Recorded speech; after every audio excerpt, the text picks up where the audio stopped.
श्री शिवाय नमस्तुभ्यं। स्वागत है आपका शिव पुराण श्री रुद्र संहिता पंचम खंड 15वें अध्याय में देव जलंधर युद्ध। संत कुमार जी बोले, हे महर्षि, एक दिन की बात है। असुर राज जलंधर अपने दरबारियों एवं मंत्रियों के साथ अपनी राज्यसभा में विराजमान थे। तभी वहाँ असुरों के महान गुरु शुक्राचार्य पधारे। वे परम कांतिमान थे और उनके तेज से सब दिशाएं प्रकाशित हो रही थी। शुक्राचार्य को वहां आया देखकर जलंधर राज सिंहासन से उठा और आदरपूर्वक अपने गुरु को नमस्कार करने लगा। तत्पश्चात उन्हें सुयोग्य दिव्य आसन पर बैठाया। फिर उसने भी अपना आसन ग्रहण किया। अपने गुरु की यथा योग्य सेवा करने के उपरांत जलंधर ने शुक्राचार्य से प्रश्न किया कि गुरुजी, राहु का सिर किसने काटा था? इसके बारे में आप मुझे सविस्तार बताइए। शुक्राचार्य ने अपने शिष्य सागर पुत्र जलंधर के प्रश्न का उत्तर देना आरंभ किया। वे बोले, एक बार देवताओं और असुरों ने मिलकर सागर के गर्भ में छुपे अनमोल रत्नों को निकालने के लिए सागर मंथन करने के विषय में सोचा।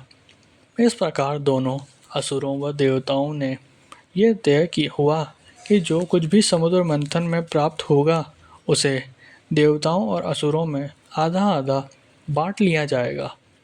तब दोनों ओर से देवता और असुर प्रसन्नतापूर्वक इस कार्य को पूरा करने में लग गए।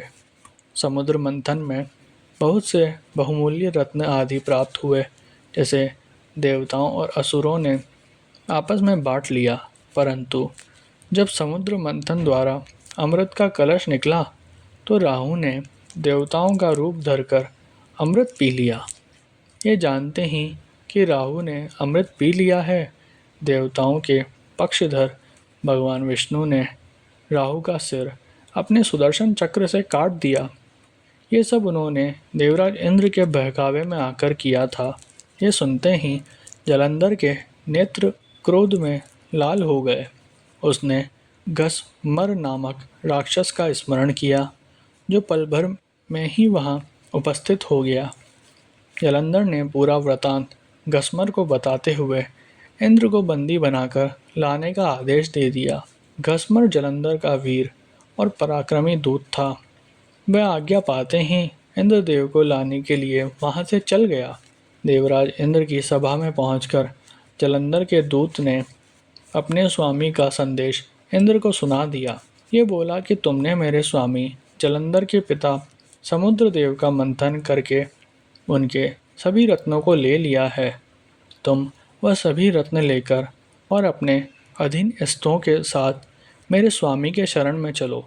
घसमर के वचन सुनकर देवराज इंद्र अत्यंत क्रोधित हो गए और बोले कि उस सागर ने मुझसे डरकर अपने अंदर सभी रत्नों को छुपा लिया था। उसने मेरे शत्रु असुरों की भी मदद की है और उनकी रक्षा की है। इसलिए मैंने समुद्र के कोश पर अपना अधिकार किया है। मैं किसी से नहीं डरता हूँ। जाकर अपने स्वामी को बता दो कि हिम्मत है तो इंद्र के सामने आकर दिखाए। देवराज इंद्र के ऐसे वचन सुनकर जलंधर का घसमर नामक दूत वापस लौट गया। उसने अपने स्वामी जलंधर को इंद्र के कथन से अवगत कराया। यह सुनकर जलंधर को क्रोध की कोई सीमा न रही और उसने देवलोक पर तुरंत चढ़ाई कर दी। अपनी वीर पराक्रमी असुर सेना के साथ उसने देवराज इंद्र पर आक्रमण कर दिया। उनके युद्धों के बिगुल से पूरा इंद्रलोक गूंज उठा। चारों ओर भयानक युद्ध चल रहा था। मारकाट मची हुई थी। मृत सैनिकों को देवताओं के गुरु बृहस्पति और दैत्यों के गुरु शुक्राचार्य मृत संजीवनी से पुनः जीवित कर रहे थे। जब किसी भी प्रकार से उन्हें युद्ध में विजय नहीं मिल रही थी तो जलंधर ने अपने गुरु शुक्राचार्य से प्रश्न किया कि हे गुरुदेव, मैं रोज युद्ध में देवताओं के अनेक सैनिकों को मार गिराता हूँ, फिर भी देवसेना किसी भी तरह कम नहीं हो रही है। मेरे द्वारा मारे गए सारे देवगण अगले दिन फिर से युद्ध करते हुए दिखते हैं। गुरुदेव, मृतों को जीव देने वाली विद्या तो आपके पास है, फिर देवता कैसे जीवित हो जाते हैं? तब शुक्राचार्य ने जलंधर को बताया कि द्रोणगिरी पर्वत पर अनमोल औषधि है जो देवताओं की रक्षा कर रही है।